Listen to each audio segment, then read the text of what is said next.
Assalamualaikum warahmatullahi wabarakatuh. Kembali di channel kita ini, Dr. Safari Online. Kali ini kita akan membahas tentang vaksin coronavirus ya. Nah, kenapa ini kami angkat ya? Karena kita mendukung program vaksin yang aman ya. Kalau vaksin itu aman, insya Allah kita mendukung ya. Seperti yang disampaikan beberapa organisasi profesi kedokteran yang kemarin diberitakan ya. Jadi untuk itu kita membahas tentang vaksin SARS-CoV yang dulu itu ya, yang pertama. Nah, itu memicu reaksi alergi. Nah, bagaimana dengan COVID-19 ini? Nah, itu yang akan kita angkat untuk permasalahan kita kali ini.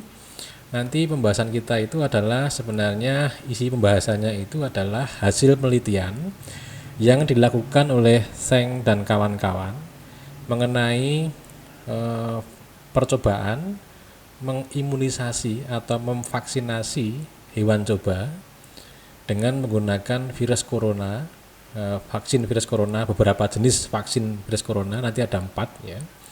Kemudian diperiksa tentang efek sampingnya ya, manfaat dan efek sampingnya.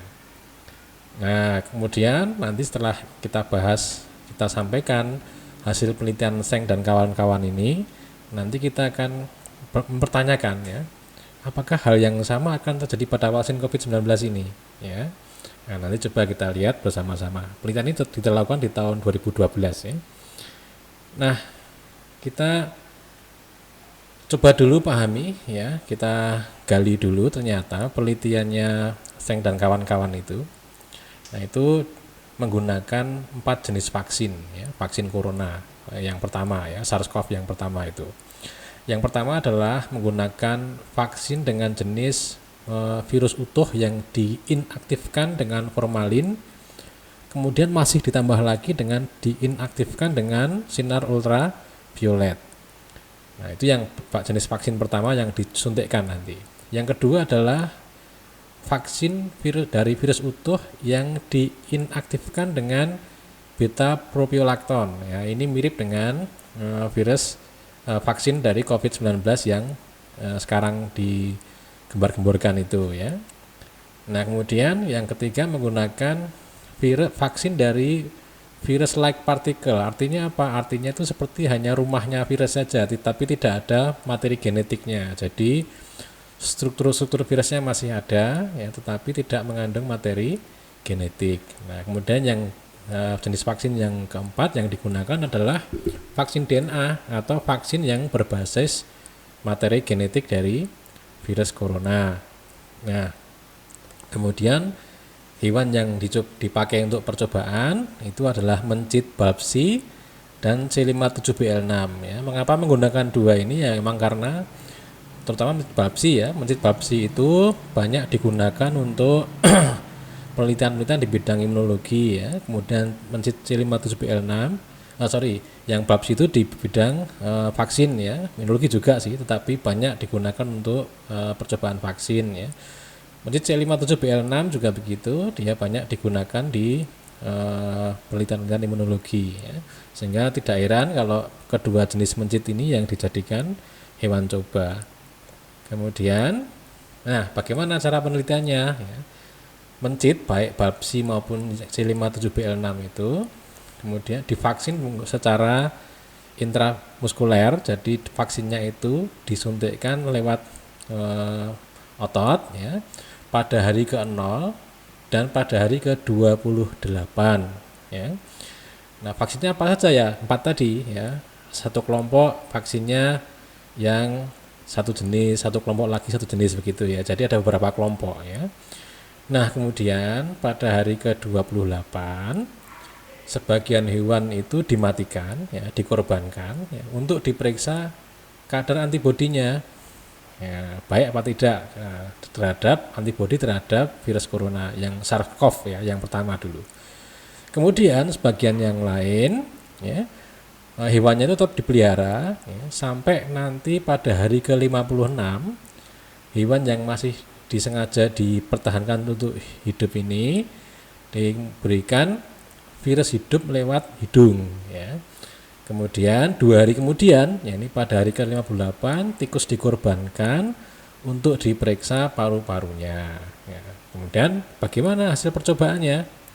Nah, hasil penelitiannya itu, nah, ternyata keempat jenis vaksin yang disebutkan tadi itu memunculkan neutralizing antibody. Apa itu? Antibody yang mampu menetralkan virus corona, ya. Yang kadar antibodinya itu berbanding lurus dengan peningkatan dosis. Jadi kalau dosis vaksinnya ditambah, maka antibodinya juga akan lebih banyak, ya. Demikian juga dengan penambahan adjuvan atau zat yang meningkatkan respon imun, ya.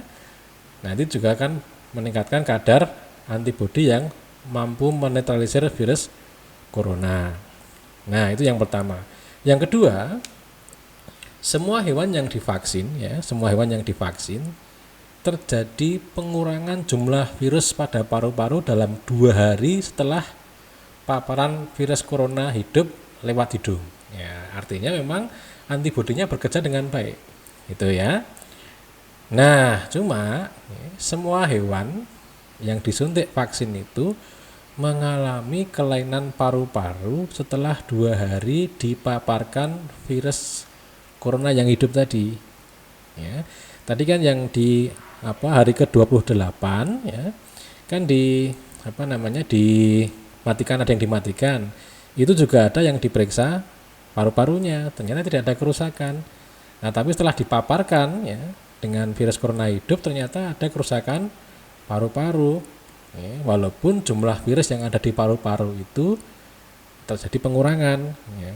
Nah, ketika dilihat lebih lanjut, maka kelainan paru yang terjadi itu menunjukkan gambaran kerusakan akibat reaksi alergi yang diperantarai oleh sel T helper 2 atau reaksi alergi, ya, dengan ditemukannya banyak sel eosinofil atau sel yang sering dikait-kaitkan dengan alergi pada jaringan paru mencit tadi.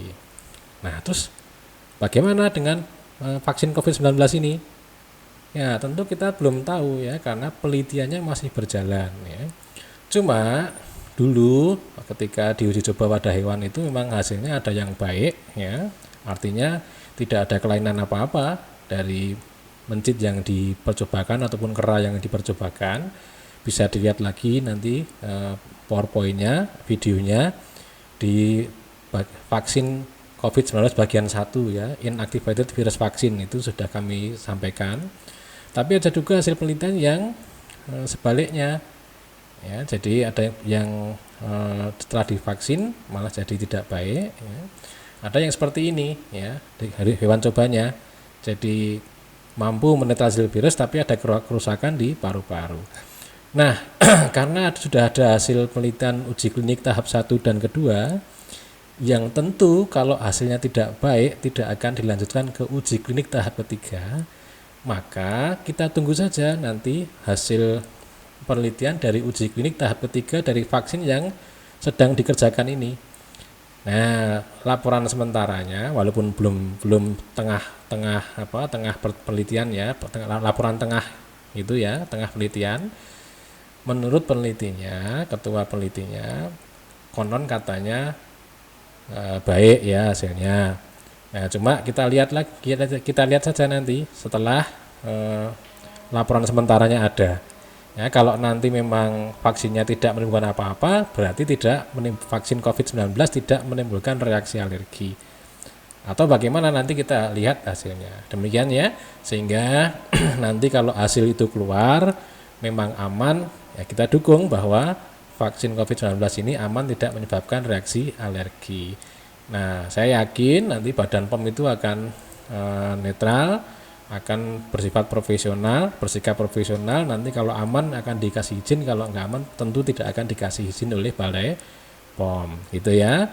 Demikian, kalau ada yang perlu didiskusikan silakan komentar di kolom komentar. Nanti kalau memang perlu ada yang dibahas panjang lebar akan kita bahas lewat video yang lain. Demikian, assalamualaikum warahmatullahi wabarakatuh.